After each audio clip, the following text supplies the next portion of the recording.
এটি হচ্ছে দুনিয়ার সবচেয়ে শক্তিশালী স্প্রে। যে কোনো কিছুর উপর স্প্রে করলে সেই বস্তুটি লোহার মতো শক্ত হয়ে যায়। যদি একটি সাধারণ কাগজে গ্লাসের উপর স্প্রে ছাড়া দেখা যায় তাহলে খুব সহজে গ্লাসটি মুছতে যায়, কিন্তু স্প্রে করার পর সেই গ্লাসটি লোহার মতো শক্ত হয়ে যায়, যা 1 সেকেন্ডে ভেঙে ফেলা খুব কঠিন হয়ে যায়। শুধু তাই নয়, মাটির পাত্রে যদি এই স্প্রে করা হয় মাটির পাত্রটিও লোহার মতো শক্ত হয়ে যায়, এবং কি একটি সাধারণ ডিমের উপর স্প্রে করে বলের মতো ছুঁড়ে ফেললেও এর কিছু হয় না। যদি আপনাদের কাছে এখনো অবিশ্বাস মনে হলে তাহলে এটি দেখুন। 150 ফুট উপর থেকে একটি তরমুজ ছুঁড়ে ফেলা হলো, নিচে পড়ার সাথে সাথে তরমুজটি তছনছ হয়ে গেল।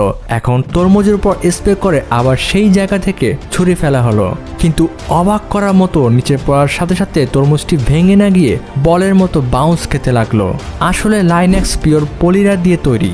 এর পরমাণু একে অপরের সাথে মিশে অনেক মজবুত এবং ফ্লেক্সিবল করে তোলে।